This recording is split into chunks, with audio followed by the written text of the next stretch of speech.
ਇਹ ਜੀਵ ਜਿਹੜਾ ਹੈ ਇਹ ਪ੍ਰਮਾਤਮਾ ਦੀ ਅੰਸ਼ ਹੈ।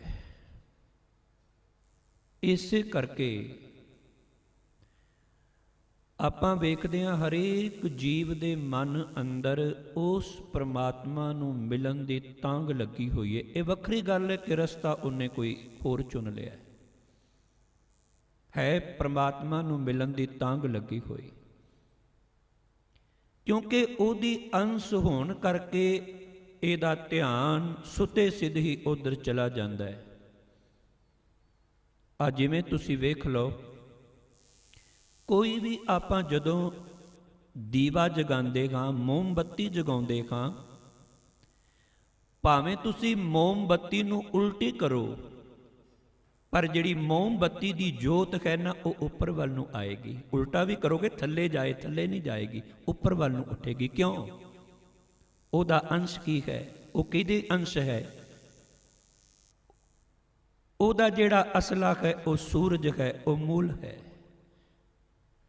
ਪਾਣੀ ਜਿਹੜਾ ਤੁਸੀਂ ਵੇਖ ਲਓ, ਜਿੰਨਾ ਮਰਜ਼ੀ ਉੱਪਰ ਨੂੰ ਸੁੱਟਣ ਦਾ ਯਤਨ ਕਰੋਗੇ ਆਪਣੇ ਆਪ ਉੱਪਰ ਨਹੀਂ ਥੱਲੇ ਪਾਸੇ ਵੱਲ ਜਾਏਗਾ। ਕਿਉਂ? ਕਿਉਂਕਿ ਜਿਹੜਾ ਸਮੁੰਦਰ ਹੈ ਉਹ ਸਭ ਤੋਂ ਨੀਵਾਂ ਹੈ, ਉਹਦਾ ਸੋਮਾ ਹੈ, ਇਸ ਕਰਕੇ ਉਹ ਆਪਣੇ ਸੋਮੇ ਵੱਲ ਦੌੜਨ ਦਾ ਯਤਨ ਕਰਦਾ ਹੈ। ਇਸੇ ਤਰ੍ਹਾਂ ਹੀ ਧਰਤੀ ਦੇ ਵਿੱਚੋਂ ਜਦੋਂ ਆਪਾਂ ਵੇਖਦੇ ਹਾਂ ਧੂੜ ਉੱਡਦੀ ਏ, ਕਿਣਕੇ ਉੱਠਦੇ ਨੇ ਧੂੜ ਦੇ, ਪਰ ਫਿਰ ਉਹ ਆ ਕੇ ਧਰਤੀ ਵਿੱਚ ਜਾ ਕੇ ਉਸੇ ਦਾ ਧੂੜ ਵਿੱਚ ਹੀ ਜਾ ਕੇ ਸਮਾ ਜਾਂਦੇ ਨੇ। ਗੁਰੂ ਕੇ ਪਿਆਰ ਵਾਲਿਓ, ਇਸੇ ਤਰ੍ਹਾਂ ਹੀ ਜਿਵੇਂ ਮੈਂ ਆਰੰਭਤਾ ਵਿੱਚ ਬਚਨ ਕੀਤੇ ਨੇ, ਜੀਵ ਕਹੋ ਕਬੀਰ ਇਹ ਰਾਮ ਕੀ ਅੰਸ, ਜਸ ਕਾਗਦ ਪਰ ਮਿਟੈ ਨਾ ਮਨਸ ਵਾਲੀ ਗੱਲ, ਇਹ ਉਹਦੀ ਅੰਸ਼ ਹੈ। ਇਹ ਵੱਖਰੀ ਗੱਲ, ਇਹਨੂੰ ਰਹਿਬਰ ਚੰਗਾ ਨਹੀਂ ਮਿਲਿਆ, ਇਹਦੀ ਅਗਵਾਈ ਕਰਨ ਵਾਲਾ ਕੋਈ ਚੰਗਾ ਨਾ ਮਿਲਿਆ, ਇਸ ਕਰਕੇ ਇਹ ਭਟਕਣਾ ਵਿੱਚ ਪੈ ਗਿਆ। ਤੁਰਿਆ ਤੇ ਚੰਗੇ ਪਾਸੇ ਸੀ। ਕਬੀਰ ਸਿੱਖ ਸਾਖਾ ਬਹੁਤੇ ਕੀਏ, ਕੇਸ਼ਵ ਕੀਓ ਨਾ ਮੀਤ, ਚਾਲੇ ਥੇ ਹਰ ਮਿਲਨ ਕਹੋ, ਬੀਚੈ ਅਟਕਿਓ ਚੀਤ। ਚੱਲਿਆ ਤੇ ਬੜੇ ਵਧੀਆ ਰਸਤੇ ਉੱਤੇ ਸੀ, ਪਰ ਜਦੋਂ ਇਹਦੀ ਆਪਣੀ ਕੋਈ ਐਸੀ ਪੂਜਾ ਸਨਮਾਨ ਹੋਣਾ ਸ਼ੁਰੂ ਹੋ ਗਿਆ, ਕਹਿੰਦੇ ਉੱਥੇ ਚਿੱਤ ਅੜ ਗਿਆ। ਚੱਲਿਆ ਰੱਬ ਨੂੰ ਮਿਲਣ ਸੀ, ਆਪਣੇ ਆਪ ਨੂੰ ਰੱਬ ਦਾ ਸ਼ਰੀਕ ਬਣਾ ਬੈਠਾ। ਹਾਲਾਂਕਿ ਪੜ੍ਹਿਆ ਸੀ, ਇਸ ਨੇ ਸੁਣਿਆ ਸੀ, ਉਹ ਲਾ ਸ਼ਰੀਕ ਹੈ, ਉਹਦੇ ਬਰਾਬਰ ਦਾ ਹੋਰ ਕੋਈ ਨਹੀਂ ਹੋ ਸਕਦਾ। ਪਰ ਅੱਜ ਕਹਿੰਦਾ ਹੈ ਮੈਂ ਵੀ ਦੂਜਾ ਰੱਬ ਹਾਂ। ਇੱਕ ਗੱਲ ਚੇਤੇ ਰੱਖਿਓ, ਰੱਬ ਇੱਕੋ ਹੀ ਜੇ, ਪਰਮਾਤਮਾ ਇੱਕੋ ਹੀ ਜੇ। ਰੱਬ ਦੇ ਟੁਕੜੇ ਨਹੀਂ ਕੀਤੇ ਜਾ ਸਕਦੇ, ਉਹਨੂੰ ਵੰਡਿਆ ਨਹੀਂ ਜਾ ਸਕਦਾ, ਉਹਦੇ ਬੇਅੰਤ ਗੁਣਾਂ ਦਾ ਵਰਣਨ ਤੇ ਕੀਤਾ ਜਾ ਸਕਦਾ ਹੈ। ਪਰ ਜੇ ਕੋਈ ਆਖੇ ਰੱਬ ਦੇ ਟੁਕੜੇ ਕਰ ਲਈਏ, ਰੱਬ ਨੂੰ ਵੰਡ ਲਈਏ, ਨਾ ਉਹਦੇ ਟੁਕੜੇ ਹੁੰਦੇ ਨੇ। ਤੇ ਪਰਮਾਤਮਾ ਨੂੰ ਮਿਲਾਪ ਵਾਸਤੇ ਸਭ ਤੋਂ ਵੱਡੀ ਜਿਹੜੀ ਰੁਕਾਵਟ ਜਿਵੇਂ ਜ਼ਿਕਰ ਕਰ ਰਿਹਾ ਸਾਂ, ਚਾਲੇ ਥੇ ਹਰ ਮਿਲਨ ਕੋ ਬੀਚੈ ਅਟਕੇ ਉਹ ਚੀਤ। ਚੱਲਿਆ ਤੇ ਹਰੀ ਨੂੰ ਮਿਲਣ ਵਾਸਤੇ ਸੀ, ਪਰ ਦੁਬਿਧਾ ਆ ਕੇ ਰਸਤੇ ਵਿੱਚ ਖੜੀ ਹੋ ਗਈ। ਦੁਬਿਧਾ ਜਿਹੜੀ ਹੈ ਗੁਰੂ ਕੇ ਪਿਆਰ ਵਾਲਿਓ, ਦੁਬਿਧਾ ਦਾ ਅੱਖਰੀ ਅਰਥ ਕੀ ਹੈ? ਦੋ ਵਿਧੀਆਂ, ਦੋ ਤਰੀਕੇ, ਜਿਹਨੂੰ ਆਪਾਂ ਦੁਚਿੱਤਾਪਨ ਕਹਿੰਦੇ ਹਾਂ। ਦੁਚਿੱਤੇਪਨ ਵਿੱਚ ਕੋਈ ਵੀ ਬੰਦਾ ਹੋਵੇ ਉਹ ਛੇਤੀ ਕੀਤਿਆਂ ਫੈਸਲਾ ਨਹੀਂ ਲੈ ਸਕਦਾ, ਆਪ ਹੀ ਫੈਸਲੇ ਬਣਾਉਂਦਾ ਹੈ, ਆਪ ਹੀ ਉਹਨਾਂ ਨੂੰ ਢਾਈ ਜਾਂਦਾ। ਇੱਕ ਫੈਸਲਾ ਬਣਾਇਆ, ਨਹੀਂ ਇਹ ਠੀਕ ਨਹੀਂ, ਸਾਰੇ ਦਿਨ ਫੈਸਲੇ ਲੈਂਦਾ ਰਹੇਗਾ, ਉਹਨਾਂ ਨੂੰ ਆਪੇ ਢਾਉਂਦਾ ਰਹੇਗਾ। ਇਹਨੂੰ ਕਹਿੰਦੇ ਨੇ ਦੁਚਿੱਤਾਪਨ, ਇਹਨੂੰ ਕਹਿੰਦੇ ਨੇ ਦੁਬਿਧਾਪਨ। ਤੇ ਮੈਂ ਬੇਨਤੀ ਕਰਾਂ, ਧਰਮ ਦੇ ਮਾਰਗ ਤੇ ਚੱਲਣ ਵਾਸਤੇ ਸਭ ਤੋਂ ਪਹਿਲਾਂ ਇਹ ਜਿਹੜੀ ਦੁਬਿਧਾ ਇਹ ਦੂਰ ਕਰਨੀ ਪੈਂਦੀ ਹੈ। ਤੇ ਦੁਬਿਧਾ ਦੂਰ, ਜਿਵੇਂ ਕੱਲ ਜ਼ਿਕਰ ਕੀਤਾ ਸੀ, ਕਿਸੇ ਹੋਰ ਥਾਂ ਤੇ ਇਹ ਸਰੀਰ ਰੂਪੀ ਭਾਂਡਾ ਨਹੀਂ ਸਾਫ਼ ਹੋਣਾ, ਦੁਬਿਧਾ ਵੀ ਹੋਰ ਕਿਤੇ ਥਾਂ ਤੇ ਦੂਰ ਨਹੀਂ ਜੇ ਹੋ ਸਕਦੀ। ਦੁਬਿਧਾ ਆ ਤੇ ਸਕਦੀ ਹੈ, ਪਰ ਦੂਰ ਕਰਨ ਦਾ ਤਰੀਕਾ, ਢੰਗ, ਉਹ ਥਾਂ ਜਿੱਥੇ ਤੁਸੀਂ ਬੈਠੇ ਹੋ ਉਹ ਇਹੋ ਹੀ ਜੇ। ਗੌੜੀ ਰਾਗ ਅੰਦਰ ਗੁਰੂ ਅਰਜਨ ਸਾਹਿਬ ਪਾਤਸ਼ਾਹ ਜੀ ਦੀ ਅਸ਼ਟਪਦੀ ਰਹਾਉ ਦੀ ਪੰਕਤੀ ਨਾ ਪੜ੍ਹੀਏ ਤੇ ਉਹ 'ਚ ਆਉਂਦਾ ਹੈ, ਜੋ ਇਸ ਮਾਰੇ ਸੋਈ ਸੂਰਾ, ਜੋ ਇਸ ਮਾਰੇ ਸੋਈ ਪੂਰਾ, ਜੋ ਇਸ ਮਾਰੇ तिसै वडियाई, जो इस मारे तिसका दुख जाई। फिर अगे रहाओ दी पंक्ति है, ऐसा कोई जे दुबदा मार गवावे, इसे मार राज जोग कमावे। रहाओ दी पंक्ति भी स्पष्ट कर दिता, पहला भी इनू मारे ओ सूरमा है, इनू मारे ओ पूरा है, जिहड़ा इनू मार ले ओदी वडियाई हुंदी है, जिहड़ा इसनू मार ले ओदा दुख। इहदा मतलब दुबदा सब तो वड्डा दुख है ना। ऐसा कोई है, कोई ऐसा जे दुबदा नू मार के परे कर देवे। ते कहंदे ने जिन्ने दुबदा नू मार दिता वो राजा भी है ते जोगी भी है।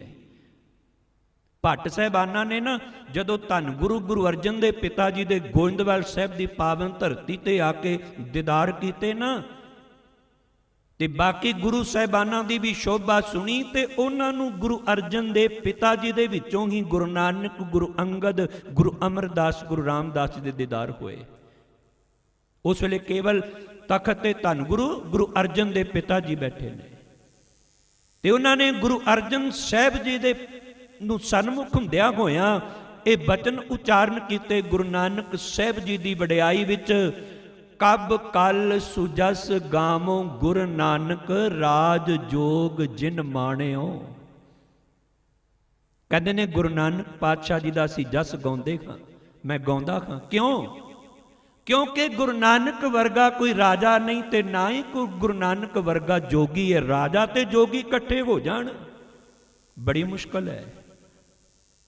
राजा सारी उम्र दुबदा विच पिया रहिंदा है जोग कमाउण वास्ते, जोगी सारी उम्र दुबदा विच पिया रहिंदा है, इस तो दूर रहिंदा है। पर इत्थे ते राज जोग नूं इकत्तर कर दिता गया। क्यों? सतगुरु गुरुदेव पिता जी आप धर्म दे मुजस्मे ने, उस मूल नाल जुड़े होए ने, करते अकाल पुरख वाहिगुरू नाल जुड़े होए ने, सतगुरु आप पूरे ने, ते उस पूरे नाल मिलन वास्ते जिन्ना चिर ये दुबदा ना दूर कीती जाए, मेरे गुरु नानक पिता जी ने उस धर्म नूं भी धारण करन तो, ओ धार्मिक चिन्ह धारण करन तो इनकार कर दिता, जेड़े आके सगों दुबदा गवाउण दी थां ते दुबदा पाउण।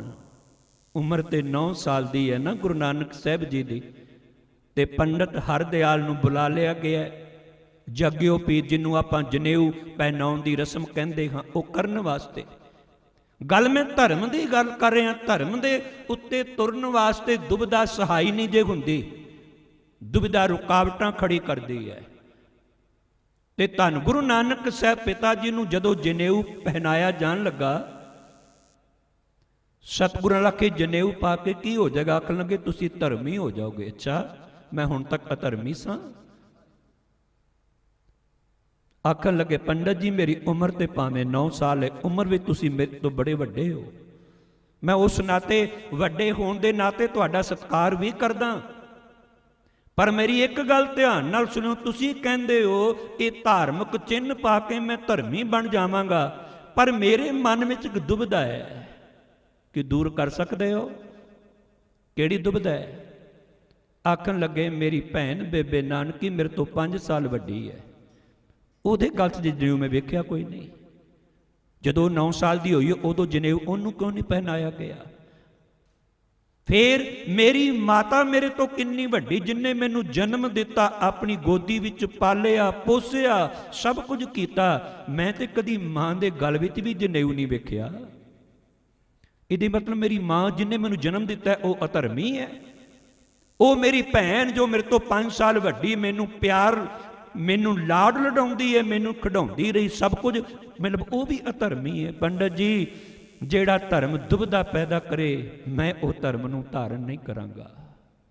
सतगुरु इत्थे दुविधा गवाउण आए ने, चेते रखियो। दुविधा विच पाउण वास्ते नहीं, दुविधा ते पहलां बड़े लोकी पए होए सन, भावें धर्म दे नाम दे उत्ते पए होए सन। फिर आखण लगे दूजी गल, पंडित जी आ जिहड़ा तुहाडे भी गल विच जनेऊ पिया होया ये मैनू पहना सकदे हो? आखण लगे नहीं। क्यों? धर्म शास्त्र इजाजत नहीं देंदे, ना इस्त्री नूं जनेऊ पाया जा सकता है, भावें वो मां होवे भावें वो भैन होवे, ते जिहड़ा जनेऊ मैं पहनया इनू खतरी नहीं पा सकता, वो मैं ही पहनांगा।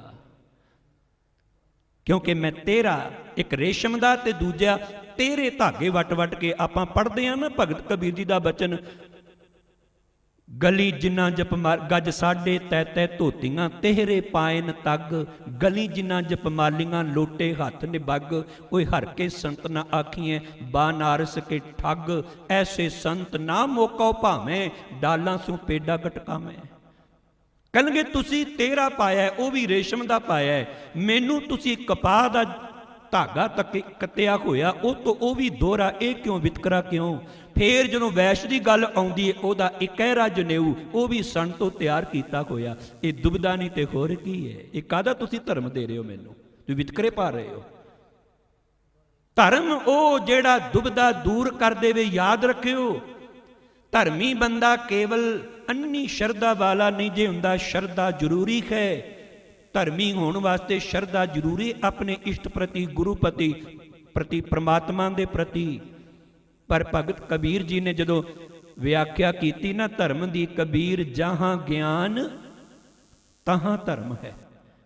जिथे ज्ञान है ना उथे धर्म जे, जिथे ज्ञान नहीं उथे धर्म हो ही नहीं सकता। ज्ञानी होए सुचे तन होए, ज्ञानी सावधान होकर अपना जीवन बतीत करता है, हर पक्ष तो वेखदा जो धर्म के नां ते काम किया जा रहा है, इहदे नाल मैनू की लाभ है, मेरी आत्मा नू की लाभ है, किसी होर नू की लाभ है, कुछ फायदा भी हो रहा है कि मैं एवं करी जा रहा। जहां ज्ञान तहां धर्म है, जहां झूठ तहां पाप, जहां लोभ तहां काल है, जहां खिमा तहां आप। जिथे लोभ है उत्थे आत्मक मौत है।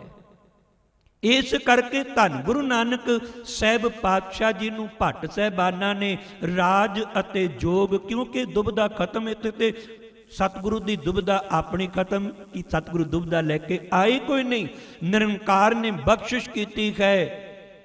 दूजियां दियां दुबदावां जिहड़ियां ने वो खत्म करन आए ने, ते सब तो वड्डी रुकावट जिहड़ी है गुरु के प्यार वाले ये दुबदा जे।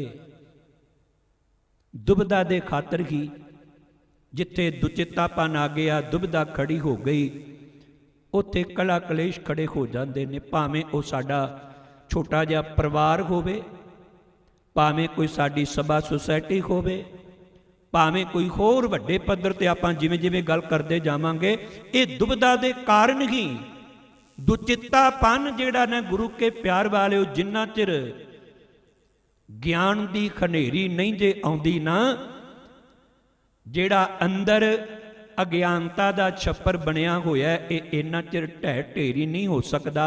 ते भगत कबीर जी दे पावन बचन आपां पढ़दे हां, देखो भाई ज्ञान की आई आंधी, ज्ञान की हनेरी आ गई। धर्मी बंदा ज्ञानी हुंदा है।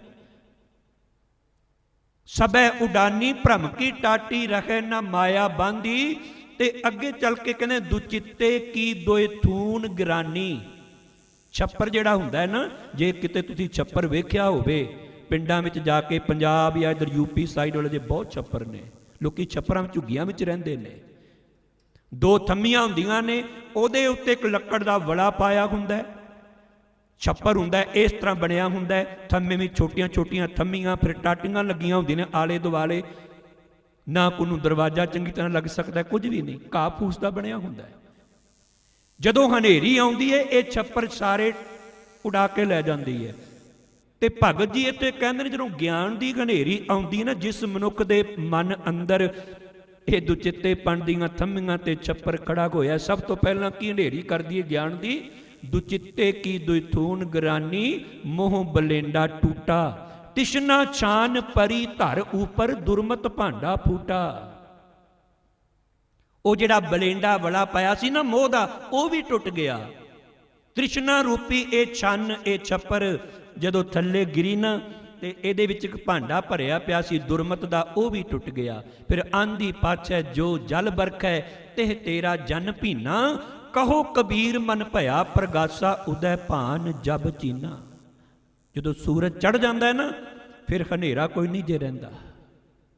गुरु के प्यार वालिओ, ज्ञान का सूरज असी अपने अंदर उगाना है, ते वो उगना है सतगुरु की कृपा नाल। जदों तुसी दुबदा दूर कर देवोगे, ਤੇ ਮੇਰੇ ਸਤਿਗੁਰੂ ਨੇ ਤੇ ਬੜੀ ਕਿਰਪਾਲਤਾ ਕੀਤੀ ਸਾਡੇ ਉੱਤੇ। ਵੱਖਰੀ ਗੱਲ ਅਸੀਂ ਪੜ੍ਹ ਤੇ ਲੈਂਦੇ ਹਾਂ, ਇਹਨਾਂ ਪੰਕਤੀਆਂ ਉੱਤੇ ਅਮਲ ਘੱਟ ਕਰਦੇ ਹਾਂ। ਹੋਏ ਇਕੱਤਰ ਮਿਲੋ ਮੇਰੇ ਭਾਈ, ਦੁਬਿਧਾ ਦੂਰ ਕਰੋ ਲਿਵਲਾਏ, ਹਰ ਨਾਮੇ ਕੇ ਹੋਵੋ ਜੋੜੀ, ਗੁਰਮੁਖ ਬੈਸੋ ਸਫਾ ਵਿਛਾਏ। ਸਫਾ ਵਿਛਾ ਕੇ ਗੁਰਮੁਖ ਬੈਠਦੇ ਨੇ ਗੁਰਬਾਣੀ ਦੇ ਚਾਨਣ ਵਿੱਚ, ਗੁਰਮਤਿ ਅਨੁਸਾਰ ਆਪਣੀਆਂ ਆਪਣੀਆਂ ਦੁਬਿਧਾ ਉੱਥੇ ਖੜੀ ਹੁੰਦੀ ਜਿੱਥੇ ਬੰਦਾ ਆਪਣੀ ਮੱਤ ਨੂੰ ਮੁੱਖ ਰੱਖਦਾ ਕਹੇ ਮੈਂ ਆ ਕਹਿੰਦਾ ਵਾਂ। ਪਰ ਜੇ ਕੋਈ ਆਖੇ ਗੁਰੂ ਇਹ ਕਹਿੰਦਾ, ਦੂਜਾ ਵੇਖੇ ਹਾਂ ਬਈ ਸਤਿਗੁਰੂ ਜੀ ਇਹ ਕਹਿੰਦੇ ਨੇ, ਤੀਜਾ ਵੀ ਆਖੇ ਹਾਂ ਜੀ ਸਤਿਗੁਰੂ ਜੀ ਕਹਿੰਦੇ, ਦੁਬਿਧਾ ਕਾਹਦੀ ਰਹੀ? ਦੁਬਿਧਾ ਤੇ ਉੱਥੇ ਜਦੋਂ ਆਪਣੀ ਮੱਤ ਖੜੀ ਹੋ ਕੇ ਅੱਗੇ ਹੋ ਜਾਂਦੀ ਹੈ। ਤੇ ਅੱਜ ਦੇ ਇਸ ਪਾਵਨ 16ਵੇਂ ਪਦੇ ਅੰਦਰ ਧੰਨ ਗੁਰੂ ਅਰਜਨ ਦੇ ਪਿਤਾ ਜੀ ਨੇ ਜੋ ਕਿਰਪਾਲਤਾ ਕੀਤੀ ਹੈ ਨਾ, ਬਖਸ਼ਿਸ਼ ਕੀਤੀ ਹੈ, ਸਮਝਾਉਂਦੇ ਨੇ ਸਤਿਗੁਰੂ, 16 ਕਲਾ ਸੰਪੂਰਨ ਫਲਿਆ, ਅਨੰਤ ਕਲਾ ਹੋਏ ਠਾਕੁਰ ਚੜਿਆ। ਅਨੰਤ ਦਾ ਅਰਥ ਹੈ ਬੇਅੰਤ। ਪਰਮਾਤਮਾ ਜੇ ਆਪ ਬੇਅੰਤ ਹੈ ਤੇ ਉਹਦੀਆਂ ਜਿਹੜੀਆਂ ਕਲਾ ਨੇ, ਉਹਦੇ ਜਿਹੜੇ ਗੁਣ ਨੇ, ਉਹ ਵੀ ਤੇ ਬੇਅੰਤੀ ਹੋਣਗੇ ਨਾ। ਬੰਦੇ ਨੂੰ ਬੇਅੰਤ ਕਿਉਂ ਨਹੀਂ ਕਿਹਾ ਜਾਂਦਾ? ਕਿਉਂਕਿ ਉਹ ਬੇਅੰਤ ਹੋ ਹੀ ਨਹੀਂ ਸਕਦਾ। ਪਰ ਪਰਮਾਤਮਾ ਦੇ ਸੰਬੰਧ ਵਿੱਚ ਇੱਕ ਵਾਰ ਨਹੀਂ, ਪਰ ਹਾਂ ਇਹ ਗੱਲ ਕੋਈ ਤੂੰ ਬੇਅੰਤ ਕੋ ਵਿਰਲਾ ਜਾਣੇ, ਇਹ ਗੱਲ ਨੂੰ ਕੋਈ ਵਿਰਲਾ ਹੀ ਸਮਝਦਾ ਹੈ। ਨਹੀਂ ਤੇ ਤੈਨੂੰ ਤੇ ਸਾਰੇ ਤੇਰਾ ਅੰਤ ਪਾਉਣ ਵਾਲੇ ਪਾਸੇ ਤੇ ਲੱਗੇ ਹੋਏ ਨੇ, ਤੇਰੇ ਨਾਲ ਸਮਾਉਣ, ਤੇਰੇ ਨਾਲ ਇੱਕਮਿਕ ਹੋਣ ਦਾ, ਤੇਰੇ ਨਾਲ ਮਿਲਾਪ ਕਰਨ ਦਾ ਤੇ ਕੋਈ ਵਿਰਲਾ ਹੀ ਉਦਮ ਕਰਦਾ ਹੈ। ਬਾਕੀ ਤੇ ਅੰਤ ਪਾਉਣ ਦੇ ਯਤਨ ਕਰਦੇ ਨੇ। ਤੂੰ ਕੀ ਕੀਤਾ ਸੀ, ਤੂੰ ਕੱਲ ਨੂੰ ਕੀ ਕਰ ਦੇਣਾ, ਕੀ ਕੁਝ ਕਰ ਦੇਵੇਂਗਾ। ਯਾਦ ਰੱਖਿਓ, ਜਿਹੜਾ ਪ੍ਰਮਾਤਮਾ ਅਨੰਤ ਕਲਾਂ ਦਾ ਮਾਲਕ ਹੈ, ਇਹ ਅਨੰਤ ਕਲਾਂ ਦਾ ਮਾਲਕ ਪ੍ਰਮਾਤਮਾ, ਇਹ ਜਦੋਂ ਸੂਰਜ ਇਹ ਚੜ ਜਾਂਦਾ ਹੈ ਨਾ, ਇੱਥੇ ਪ੍ਰਮਾਤਮਾ ਨੂੰ ਸੂਰਜ ਨਾਲ ਤਰਜੀਹ ਦਿੱਤੀ ਗਈ ਹੈ। ਭਾਵੇਂ ਸੂਰਜ ਨਾਮ ਤੇ ਨਹੀਂ ਆਇਆ, ਪਰ ਚੜਿਆ ਸ਼ਬਦ ਜਿਹੜਾ ਹੈ ਨਾ,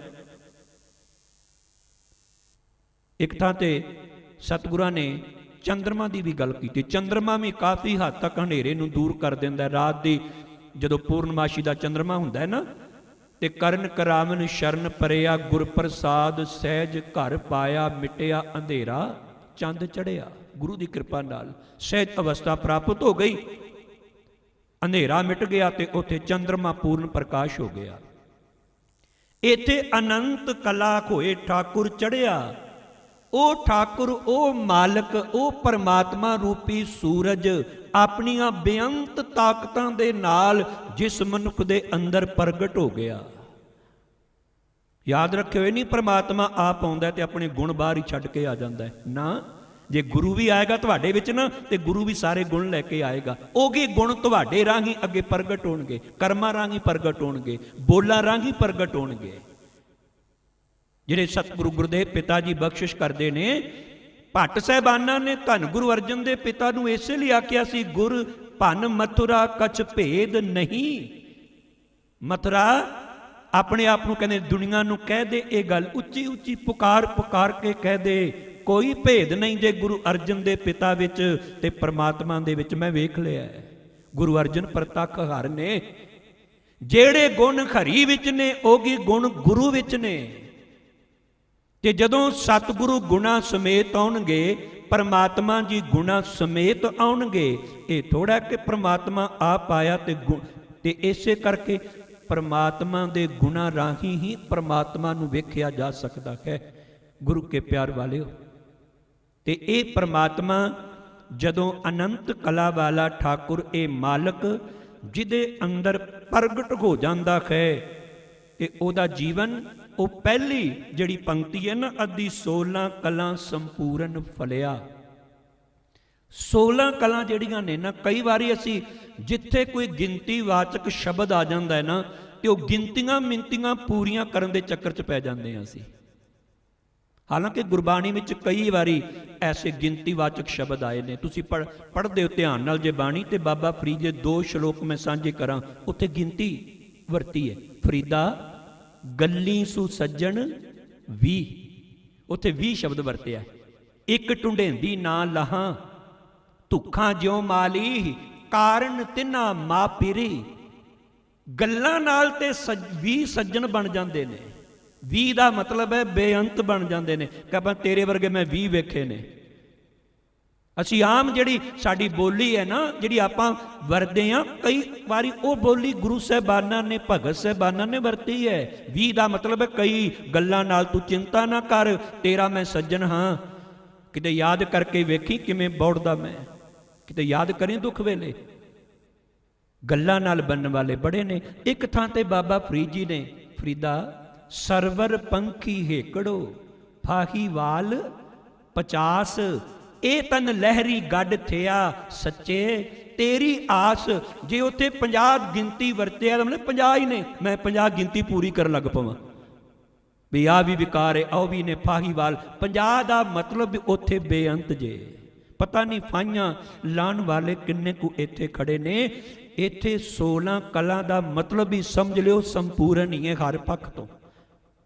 ਜਿਵੇਂ ਆਪਾਂ ਕਹਿੰਦੇ ਆ ਇਹ ਗੱਲ 16 ਆਨੇ ਸੱਚੀ ਹੈ। 16 ਆਨੇ ਦਾ ਮਤਲਬ ਹੈ ਸੰਪੂਰਨ ਤੌਰ ਤੇ ਸੱਚੀ ਹੈ। ਉਹ ਚ ਕੋਈ ਵੀ ਰੰਚਕ ਮਾਤਰ ਨਾ ਘਾਟ ਹੈ, ਨਾ ਕੋਈ ਵਾਧ ਹੈ।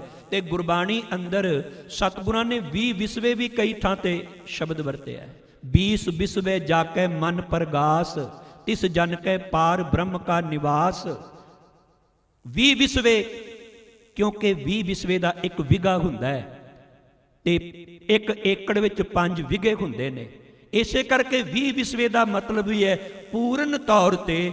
ਤੇ ਇੱਥੇ ਵੀ ਜਿਹੜਾ 16 ਕਲਾਂ, ਭਾਵੇਂ ਸਤਿਕਾਰਯੋਗ ਭਾਈ ਸਾਹਿਬ ਭਾਈ ਮਨੀ ਸਿੰਘ ਜੀ ਨੇ ਗਿਆਨ ਰਤਨਾਵਲੀ ਦੇ ਅੰਦਰ ਇਹਨਾਂ 16 ਕਲਾਂ ਦਾ, ਇਹ ਧਰਮ ਕਲਾ ਹੈ, ਇਹ ਗਿਆਨ ਕਲਾ ਹੈ, ਵੱਖ-ਵੱਖ ਕਲਾਂ ਦਾ ਜ਼ਿਕਰ ਤੇ ਜ਼ਰੂਰ ਕੀਤਾ ਹੈ। ਪਰ ਇਹਦਾ ਮਤਲਬ ਇਹ ਨਹੀਂ 16 ਤੇ ਆ ਕੇ ਗਿਣਤੀ ਪੂਰੀ ਹੋ ਜਾਂਦੀ ਹੈ, ਨਹੀਂ।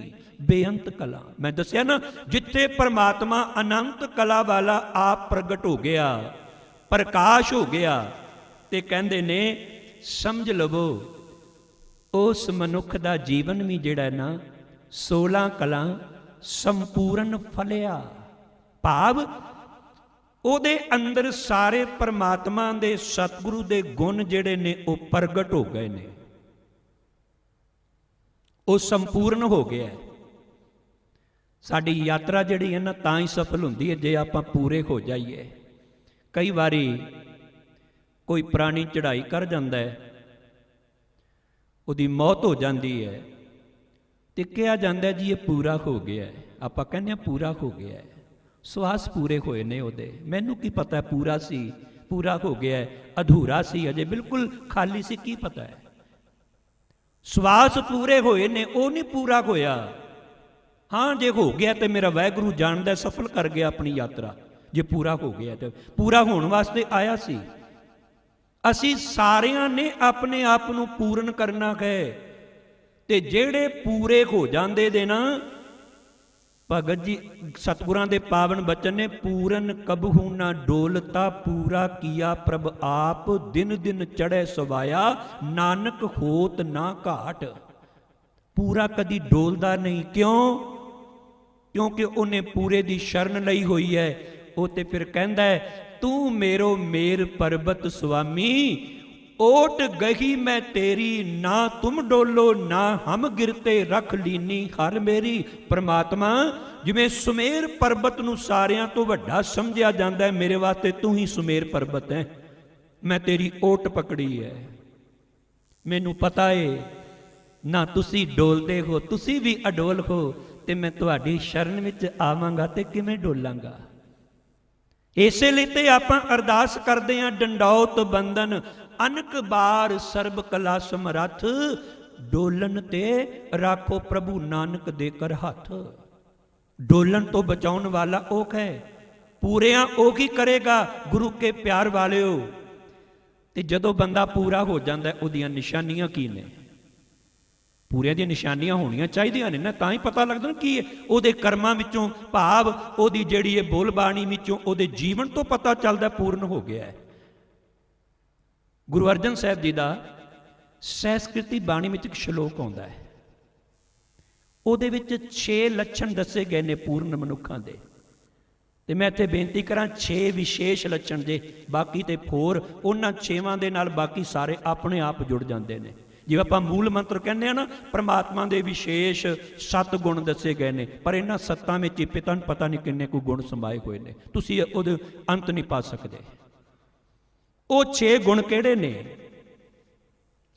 ਸ਼ਲੋਕ ਦੀਆਂ 7 ਪੰਕਤੀਆਂ ਨੇ, 6 ਪੰਕਤੀਆਂ, ਹਰੇਕ ਪੰਕਤੀ ਵਿੱਚ ਇੱਕ ਗੁਣ ਦਾ ਜ਼ਿਕਰ ਕੀਤਾ ਹੈ, ਤੇ ਅਖੀਰਲੀ ਪੰਕਤੀ ਵਿੱਚ ਖਟ ਲਖਿਆਨ ਪੂਰਨੰ ਪੁਰਖਾ ਨਾਨਕ ਨਾਮ ਸਾਧ ਸਵਜਨਾ, ਇਹ ਆਖਿਆ ਗੁਰੂ ਸਾਹਿਬ ਜੀ ਨੇ। ਖਟ ਮੈਨੇ 6, ਇਹ 6 ਲੱਛਣ ਹੁੰਦੇ ਨੇ ਜਿਹੜੇ ਪੂਰੇ ਹੋ ਜਾਂਦੇ ਨੇ, ਪੂਰੇ ਨਾਲ ਜੁੜ ਜਾਂਦੇ ਨੇ। ਪਹਿਲਾ ਲੱਛਣ ਕਿਹੜਾ ਹੈ? ਮੰਤਰੰ ਰਾਮ ਰਾਮ ਨਾਮੰ ਧਿਆਨੰ ਸਰਬਤਰ ਪੂਰਨਾ। ਕਹਿੰਦੇ ਨੇ ਉਹ ਕੇਵਲ ਤੇ ਕੇਵਲ ਗੁਰੂ ਪਾਸੋਂ ਰਾਮ ਦਾ ਨਾਮ ਲੈ ਕੇ ਉਹਦੇ ਉੱਤੇ ਦ੍ਰਿੜਤਾ ਰਹਿੰਦਾ ਹੈ, ਉਹਨੂੰ ਜਪਦਾ ਹੈ। ਮੰਤਰੰ ਰਾਮ ਰਾਮ ਨਾਮੰ ਧਿਆਨੰ ਸਰਬਤਰ ਪੂਰਨਾ, ਤੇ ਉਹਦਾ ਧਿਆਨ ਜਿਹੜਾ ਪਰਮਾਤਮਾ ਸਾਰੀਆਂ ਥਾਵਾਂ ਤੇ ਰਮਿਆ ਹੋਇਆ ਨਾ, ਉਹਦਾ ਧਿਆਨ ਉਹਦੇ ਵਿੱਚ ਜੁੜਿਆ ਰਹਿੰਦਾ, ਹੋਰ ਕਿਸੇ ਪਾਸੇ ਨਹੀਂ ਜਾਂਦਾ। ਤੇ ਭਾਈ ਸਾਹਿਬ ਤੇ ਕਹਿੰਦੇ ਨੇ ਧ੍ਰਿਗ ਜਿਹਵਾ ਗੁਰ ਸ਼ਬਦ ਬਿਨ ਹੋਰ ਮੰਤਰ ਸਿਮਰਨੀ। ਕਹਿੰਦੇ ਨੇ ਫਟਕਾਰ ਹੈ ਐਸੀ ਜ਼ੁਬਾਨ ਨੂੰ ਜਿਹੜੇ ਗੁਰੂ ਦੇ ਮੰਤਰ ਨੂੰ, ਗੁਰਬਾਣੀ ਸਾਰੇ ਸਾਡੇ ਵਾਸਤੇ ਸਾਰੀ ਗੁਰਬਾਣੀ ਹੀ ਗੁਰਮੰਤਰ ਰੂਪ ਹੈ। ਇਹ ਠੀਕ ਹੈ 5 ਪਿਆਰੇ ਸਾਨੂੰ ਵਾਹਿਗੁਰੂ ਗੁਰਮੰਤਰ ਇੱਕ ਓੰਕਾਰ ਤੋਂ ਗੁਰਪ੍ਰਸਾਦ ਤੱਕ ਮੂਲ ਮੰਤਰ ਵੀ ਦ੍ਰਿੜ ਕਰਵਾਉਂਦੇ ਨੇ, ਤੇ ਇਹ ਵੀ ਤੇ ਬਾਣੀ ਵਿੱਚ ਹੀ ਆਇਆ ਨਾ, ਇਹ ਵੀ ਤੇ ਬਾਣੀ ਰੂਪ ਹੀ ਹੈ ਨਾ। ਕਹਿੰਦੇ ਨੇ ਕੇਵਲ ਇਸ ਰਾਮ ਨਾਮ ਦੇ ਮੰਤਰ ਨੂੰ ਚੇਤੇ ਕਰਦੇ ਨੇ। ਉਹ ਇਹ ਨਹੀਂ ਕਹਿੰਦੇ ਆ ਤੈਨੂੰ ਮੈਂ ਫਲਾਣੇ ਕੋਲ ਲੈ ਜਾ, ਉੱਥੇ ਤੈਨੂੰ ਮੰਤਰ ਦਿੱਤਾ ਜਾਏਗਾ ਪਰ ਕਿਸੇ ਨੂੰ ਦੱਸੀ ਨਾ। ਨਾ, ਜਦੋਂ ਸਿੱਖ ਨੂੰ ਗੁਰੂ ਮੰਤਰ ਦਿੰਦਾ ਹੈ ਉਹ ਤੇ ਪੁਕਾਰ ਪੁਕਾਰ ਕੇ ਲੋਕਾਂ ਨੂੰ ਦੱਸਦਾ, ਆਓ ਤੁਹਾਨੂੰ ਮੈਂ ਦੱਸਾਂ ਮੇਰੇ ਗੁਰੂ ਨੇ ਕਿਹੜਾ ਮੰਤਰ ਮੈਨੂੰ ਦਿੱਤਾ ਹੈ। ਮੰਤਰੰ ਰਾਮ ਰਾਮ ਨਾਮੰ ਧਿਆਨੰ ਸਰਬਤਰ ਪੂਰਨਾ ਗਿਆਨੰ ਸਮ ਦੁਖ ਸੁਖੰ ਜੁਗਤ ਨਿਰਮਲ ਨਿਰਵੈਰਨਾ। ਉਹ ਇਹੋ ਜਿਹਾ ਗਿਆਨ ਪ੍ਰਾਪਤ ਹੋ ਜਾਂਦਾ ਹੈ, ਐਸੇ ਧਰਮ ਨਾਲ ਜੁੜ ਕੇ ਇਹੋ ਜਿਹਾ ਗਿਆਨੀ ਬਣ ਜਾਂਦਾ ਹੈ, ਦੁੱਖ ਅਤੇ ਸੁੱਖ ਨੂੰ ਬਰਾਬਰ ਜਾਣਦਾ ਹੈ। ਉਹਨੇ ਕੇਵਲ ਪਰਮਾਤਮਾ ਦਾ ਉਹ ਪੱਖ ਨਹੀਂ ਵੇਖਿਆ ਕਿ ਪਰਮਾਤਮਾ ਸੁਖ ਨਿਧਾਨ ਹੀ ਹੈ, ਉਹ ਤੇ ਕਹਿੰਦਾ ਦੁੱਖ ਸੁਖ ਪ੍ਰਭ ਦੇਵਨ ਹਾਰ ਅਵਰ ਤਿਆਗ ਤੂੰ ਤਿਸੈ ਚਿਤਾਰ। ਉਹ ਕਹਿੰਦਾ ਦੁੱਖ ਵੀ ਤੇ ਇਹਦੀ ਦਾਤ ਹੈ, ਕੇਤਿਆਂ ਦੁੱਖ ਭੂਖ ਸਦਮਾਰ ਇਹ ਪੇ ਦਾਤ ਤੇਰੀ। ਇਹ ਵੀ ਪਰਮਾਤਮਾ ਦੀ ਗੱਲ ਜੇ ਨਾ ਸੋਚਿਓ ਕਿ ਕਿਤੇ ਦੁੱਖ ਦਿੱਤੇ ਨੇ ਤੇ ਪਤਾ ਨਹੀਂ ਕਿ ਹੋਰ ਕਿਸੇ ਨੇ ਦਿੱਤੇ ਨੇ। ਮੰਤਰੰ ਰਾਮ ਰਾਮ ਨਾਮੰ ਧਿਆਨੰ ਸਰਬਤਰ ਪੂਰਨਾ ਗਿਆਨੰ ਸਮ ਦੁਖ ਸੁਖੰ ਜੁਗਤ ਨਿਰਮਲ ਨਿਰਵੈਰਨਾ। ਤੇ ਜੁਗਤੀ ਜਿਹੜੀ ਹੈ ਐਸੀ ਨਿਰਮਲ ਜੁਗਤੀ, ਨਿਰਵੈਰ ਹੋ ਕੇ ਆਪਣਾ ਜੀਵਨ ਬਤੀਤ ਕਰਨਾ, ਕਿਸੇ ਨਾਲ ਵੈਰ ਭਾਵਨਾ ਨਾ ਰੱਖਣੀ। ਜੇ ਪੂਰੇ ਹੋਣਾ ਹੈ, ਜੇ ਪਰਮਾਤਮਾ ਨਿਰਵੈਰ ਹੈ ਨਾ, ਪੜ੍ਹਦੇ ਹੋਣਾ ਤੇ ਸਤਿਗੁਰੂ ਵੀ ਤੇ ਨਿਰਵੈਰ ਹੈ। ਸਤਿਗੁਰੂ ਅੰਦਰੋਂ ਨਿਰਵੈਰ ਹੈ, ਸਭ ਦੇਖੈ ਬ੍ਰਹਮ ਇੱਕ ਸੋਏ। ਗੁਰੂ ਅੰਦਰੋਂ ਨਿਰਵੈਰ ਹੈ। ਅਸੀਂ ਕਈ ਵਾਰੀ ਬਾਹਰੋਂ ਨਿਰਵੈਰਤਾ ਦਾ ਢੋਂਗ ਤੇ ਕਰਦੇ ਹਾਂ, ਪਰ ਅੰਦਰ ਵੈਰ ਭਾਵਨਾ ਅਸੀਂ ਰੱਖਦੇ ਹਾਂ। ਜੁਗਤ ਨਿਰਮਲ ਨਿਰਵੈਰਨਾ, ਇਹ 2 ਗੁਣ ਹੋ ਗਏ। ਫਿਰ ਅੱਗੇ ਦਇਆਲੰ ਸਰਬਤਰ ਜੀਆਂ ਪੰਚ ਦੋਖ ਵਿਵਰਜਤਾ, ਸਾਰਿਆਂ ਉੱਤੇ ਦਇਆ ਕਰਨੀ ਅਤੇ 5 ਵਿਕਾਰਾਂ ਨੂੰ ਇਹਨਾਂ ਤੋਂ ਭਾਵ ਪਰੇ ਹੋ ਕੇ ਜੀਵਨ ਬਤੀਤ ਕਰਨਾ, ਇਹਨਾਂ ਤੇ ਕੰਟਰੋਲ ਰੱਖਣਾ। ਪੰਚ ਦੋਖ ਵਿਵਰਜਤਾ। ਫਿਰ ਚੌਥਾ ਭੋਜਨੰ ਗੋਪਾਲ ਕੀਰਤਨੰ ਅਲਪ ਮਾਇਆ ਜਲ ਕਮਲ ਰਹਿਤਾ।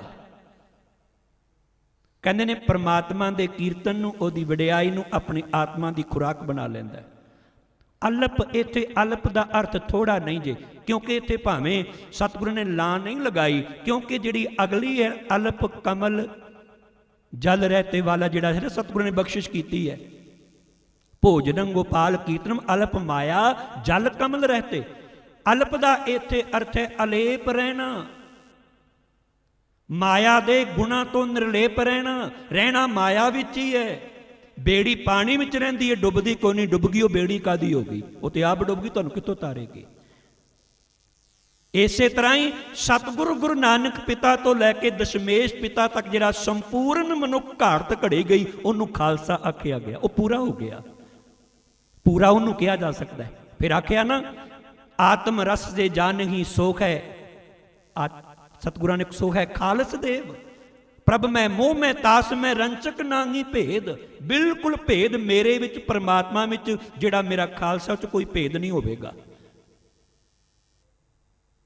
ਭਾਈ ਕਾਹਨ ਸਿੰਘ ਜੀ ਨਾਭਾ ਨੇ ਨਾ ਇੱਕ ਆਪਣੇ ਮਹਾਨ ਕੋਸ਼ ਅੰਦਰ, ਜਿਹੜਾ ਦਸ਼ਮੇਸ਼ ਦਾ ਸਿੱਖ ਹੈ, ਦਸ਼ਮੇਸ਼ ਦਾ ਸਿੱਖ ਤਾਂ ਮਤਲਬ ਕਿ 10ਵੇਂ ਪਿਤਾ ਦਾ ਨਹੀਂ, ਗੁਰੂ ਨਾਨਕ ਤੋਂ ਗੱਲ ਸ਼ੁਰੂ ਹੁੰਦੀ ਹੈ, ਫਿਰ ਗੁਰੂ ਗ੍ਰੰਥ ਸਾਹਿਬ ਤੇ ਆ ਕੇ ਗੁਰੂ ਕੇ ਪਿਆਰ ਵਾਲਿਓ, ਭਾਵ ਸਾਰੇ ਗੁਰੂ ਸਾਹਿਬਾਨਾਂ ਦਾ ਸਿੱਖ ਜਿਹੜਾ ਹੈ, ਉਹਦਾ ਜੀਵਨ ਕਿਹੋ ਜਿਹਾ ਹੁੰਦਾ ਹੈ, ਉਹਨੂੰ ਕਿਹਾ ਜਾਂਦਾ ਹੈ। ਉਹਨਾਂ ਨੇ ਵੀ ਸ਼ੁਰੂਆਤ ਇੱਥੋਂ ਕੀਤੀ, ਕਮਲ ਜੋ ਮਾਇਆ ਜਲ ਵਿੱਚ ਹੈ ਅਲੇਪ ਸਦਾ, ਸਭ ਦਾ ਸਨੇਹੀ ਚਾਲ ਸਭ ਤੋਂ ਨਿਰਾਲੀ ਹੈ ਸਾਰਿਆਂ ਨਾਲ ਪਿਆਰ ਕਰਦਾ ਹੈ, ਨਿਰਵੈਰਤਾ ਵਾਲਾ, ਪਰ ਆਪਣੀ ਚਾਲ ਨਿਰਾਲੀ ਹੈ ਉਹਦੀ। ਗੁਰੂ ਦੀ ਚਾਲ ਨੂੰ ਕਦੀ ਛੱਡਦਾ ਨਹੀਂ। ਸਭ ਦਾ ਸਨੇਹੀ ਚਾਲ ਸਭ ਤੋਂ ਨਿਰਾਲੀ ਹੈ, ਕਰਕੇ ਕਮਾਈ ਖਾਵੇ ਮੰਗਣਾ ਹਰਾਮ ਜਾਣੇ, ਭਾਣੇ ਵਿੱਚ ਵਿਪਦਾ ਨੂੰ ਮੰਨੇ ਖੁਸ਼ਹਾਲੀ ਹੈ। ਵਿਪਦਾ ਆ ਗਈ ਤੇ ਤਾਂ ਘਬਰਾਉਂਦਾ ਕੋਈ ਨਹੀਂ, ਉਹ ਕਹਿੰਦਾ ਕੋਈ ਗੱਲ ਨਹੀਂ ਪ੍ਰਮਾਤਮਾ, ਵਿਪਦਾ ਵੀ ਤੇਰੀ ਦਿੱਤੀ ਹੋਈ ਹੈ, ਪਹਿਲਾਂ ਜੇ ਸੁੱਖ ਦਿੱਤਾ ਸੀ ਅੱਜ ਦੁੱਖ ਵੀ ਨਹੀਂ ਰਹੇਗਾ, ਫਿਰ ਸੁੱਖ ਆ ਜਾਏਗਾ। ਤੇ ਫਿਰ ਅੱਗੇ ਭਾਈ ਸਾਹਿਬ, ਭਾਈ ਕਾਹਨ ਸਿੰਘ ਜੀ ਨਾਭਾ ਕੀ ਕਹਿੰਦੇ ਨੇ, ਤੇ ਭਾਈ ਸਾਹਿਬ ਨੇ ਜੋ ਇਸ ਕਬਿੱਤ ਦੇ ਵਿੱਚ, ਕਮਲ ਜੋ ਮਾਇਆ ਜਲ ਵਿੱਚ ਹੈ ਅਲੇਪ ਸਦਾ, ਸਭ ਦਾ ਸਨੇਹੀ ਚਾਲ ਸਭ ਤੋਂ ਨਿਰਾਲੀ ਹੈ, ਕਰਕੇ ਕਮਾਈ ਖਾਵੇ ਮੰਗਣਾ ਹਰਾਮ ਜਾਣੇ, ਭਾਣੇ ਵਿੱਚ ਵਿਪਦਾ ਨੂੰ ਮੰਨੇ ਖੁਸ਼ਹਾਲੀ ਹੈ। ਸਵਾਰਥ ਤੋਂ ਬਿਨਾ ਗੁਰਦੁਆਰਿਆਂ ਦਾ ਚੌਕੀਦਾਰ, ਧਰਮ ਦੇ ਜੰਗ ਲਈ ਚੜੇ ਮੁਖ ਲਾਲੀ ਹੈ, ਪੂਜੇ ਨਾ ਅਕਾਲ ਬਿਨ ਹੋਰ ਕੋਈ ਦੇਵੀ ਦੇਵ, ਸਿੱਖ ਦਸ਼ਮੇਸ਼ ਦਾ ਸੋ ਕਹੀਏ ਅਕਾਲੀ ਹੈ। ਉਹ ਹੈ ਅਕਾਲ ਦਾ ਪੁਜਾਰੀ, ਅਕਾਲੀ। ਮੈਂ ਕਹੀ ਜਾਵਾਂ ਮੈਂ ਸ਼੍ਰੋਮਣੀ ਅਕਾਲੀ, ਮੈਂ ਆਪਣੇ ਨੂੰ ਸ਼੍ਰੋਮਣੀ ਕਹੀ ਜਾਵਾਂ, ਪਰ ਉਹ ਸ਼੍ਰੋਮਣੀ ਗੁਣ ਤੇ ਹੈ ਕੋਈ ਨਹੀਂ।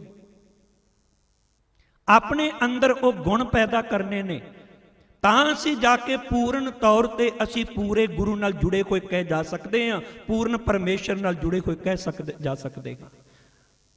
ਭੋਜਨੰ ਗੋਪਾਲ ਕੀਰਤਨੰ ਅਲਪ ਮਾਇਆ ਜਲਕਮ ਰਹਤੇ, ਉਪਦੇਸ਼ੰ ਸਮ ਮਿੱਤਰ ਸਤਰਹ, ਭਗਵੰਤ ਭਗਤ ਭਾਵਨੀ। ਉਹਦਾ ਉਪਦੇਸ਼ ਇਹ ਨਹੀਂ ਇੱਥੇ ਮੇਰਾ ਸ਼ਤਰੂ ਬੈਠਾ, ਇੱਥੇ ਮਿੱਤਰ ਬੈਠਾ, ਸਾਰਿਆਂ ਵਾਸਤੇ ਬਰਾਬਰ ਹੈ। ਭਗਵੰਤ ਭਗਤ ਭਾਵਨੀ, ਉਹ ਪ੍ਰਮਾਤਮਾ ਦੀ ਭਗਤੀ ਪ੍ਰੇਮ ਨਾਲ ਕਰਦਾ ਹੈ, ਅੰਦਰੋਂ ਭਿੱਜ ਕੇ ਕਰਦਾ ਏ।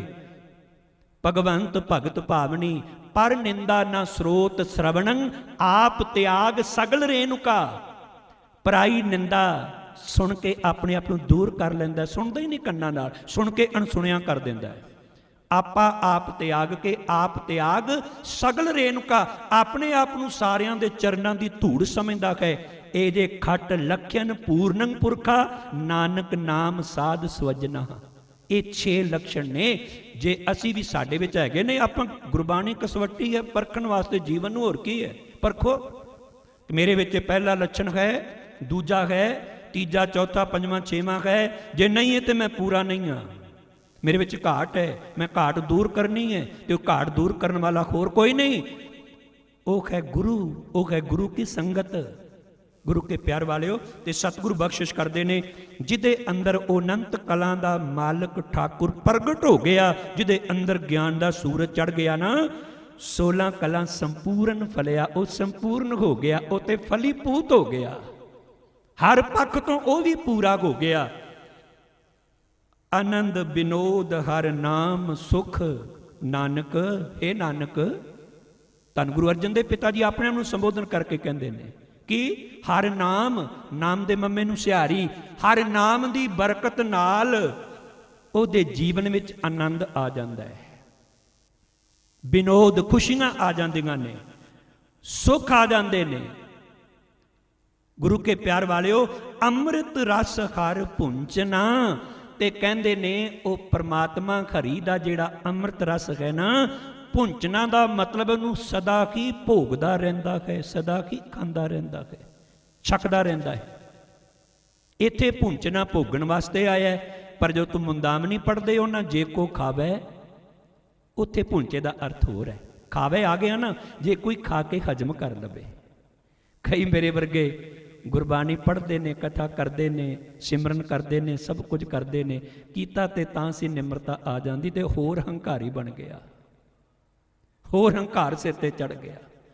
ਨਹੀਂ, ਗੁਰੂ ਕੇ ਪਿਆਰ ਵਾਲਿਓ, ਇਹ ਤੇ ਸਗੋਂ ਜਿਉਂ-ਜਿਉਂ ਅਸੀਂ ਖਾਂਦੇ ਆ ਇਹ ਭੋਜਨ ਸਾਡੇ ਅੰਦਰ ਨਿਮਰਤਾ ਆਉਣੀ ਚਾਹੀਦੀ ਹੈ। ਪਰ ਇੱਥੇ ਤੇ ਉਹ ਜਿਵੇਂ ਕਹਿੰਦੇ ਨੇ ਨਾ, ਦਵਾਈ ਰਿਐਕਸ਼ਨ ਕਰ ਜਾਂਦੀ ਹੈ, ਕਈ ਵਾਰੀ ਖਾਧੀ ਤੇ ਬਿਮਾਰੀ ਦੂਰ ਕਰਨ ਵਾਸਤੇ ਨੂੰ ਹੋਰ ਬਿਮਾਰੀ ਨੂੰ ਵਧਾ ਦਿੱਤਾ। ਪਰ ਮੈਂ ਬੇਨਤੀ ਕਰਾਂ, ਇਹ ਦਵਾਈ ਰਿਐਕਸ਼ਨ ਉਦੋਂ ਕਰਦੀ ਹੈ ਜਦੋਂ ਅਸੀਂ ਆਪਣੀ ਵਿੱਚ ਮਤ ਨੂੰ ਸ਼ਾਮਲ ਕਰ ਲੈਂਦੇ ਹਾਂ। ਯਾਦ ਰੱਖਿਓ, ਸੱਚ ਸੰਪੂਰਨ ਨਿਰਮਲਾ, ਤਿਸ ਵਿੱਚ ਕੂੜ ਨਾ ਰਲਦਾ ਰਾਈ। ਇਹਦੇ ਵਿੱਚ ਕੂੜ ਰੰਚਕ ਮਾਤਰ ਵੀ ਸੱਚ ਵਿੱਚ ਨਹੀਂ ਜੇ ਰਲ ਸਕਦਾ। ਜਿਹੜਾ ਪੂਰਾ ਹੈ ਉਹਦੇ ਵਿੱਚ ਹੋਰ ਕਿਸੇ ਪ੍ਰਕਾਰ ਦੀ ਇੱਧਰੋਂ ਉੱਧਰੋਂ ਕੋਈ ਆ ਕੇ ਵਿਚਾਰ ਆ ਗਈ ਨਹੀਂ ਆ ਸਕਦੀ। ਉਹ ਸਦਾ ਹੀ ਪ੍ਰਮਾਤਮਾ ਦੀ ਰਹਿਮਤ ਦਾ ਜੁੜਿਆ ਹੋਇਆ, ਪੂਰੇ ਨਾਲ ਜੁੜ ਕੇ ਆਪ ਵੀ ਪੂਰਾ ਹੋ ਜਾਂਦਾ ਹੈ। ਤੇ ਸਦੀਵੀ ਹਰ ਅੰਮ੍ਰਿਤ ਨਾਮ ਭੋਜਨ ਨਿਤ ਭੁੰਚੋ, ਸਰਬ ਵੇਲਾ ਮੁਖ ਪਾਵੋ, ਜਰਾ ਮਰਾ ਤਾਪ ਸਭ ਨਾਠਾ, ਗੁਣ ਗੋਬਿੰਦ ਨਿਤ ਗਾਵੋ। ਕੋਟਾਨ ਕੋਟ ਧੰਨਵਾਦ ਗੁਰੂ ਗ੍ਰੰਥ ਸਾਹਿਬ ਪਾਤਸ਼ਾਹ ਜੀ ਦਾ, ਜਿਨ੍ਹਾਂ ਨੇ ਆਪ ਇਹ ਵਿਚਾਰਾਂ ਦੀ ਸੇਵਾ ਲਈ ਹੈ। ਵਿਚਾਰ ਕਰਦੇ ਹਾਂ, ਭੁੱਲਾਂ ਹੋ ਜਾਂਦੀਆਂ ਨੇ, ਭੁੱਲਾਂ ਮੇਰੀਆਂ ਜਾਣ ਕੇ ਖਿਮਾ ਕਰ ਦੇਣੀਆਂ। ਗੁਰਮਤਿ ਅਨੁਸਾਰ ਕਹੇ ਬਚਨ ਸਾਡੇ ਹਿਰਦੇ 'ਚ ਵਸ ਜਾਣ। ਬੁਲਾਓ ਫਤਿਹ। ਵਾਹਿਗੁਰੂ ਜੀ ਕਾ ਖਾਲਸਾ, ਵਾਹਿਗੁਰੂ ਜੀ ਕੀ ਫਤਿਹ।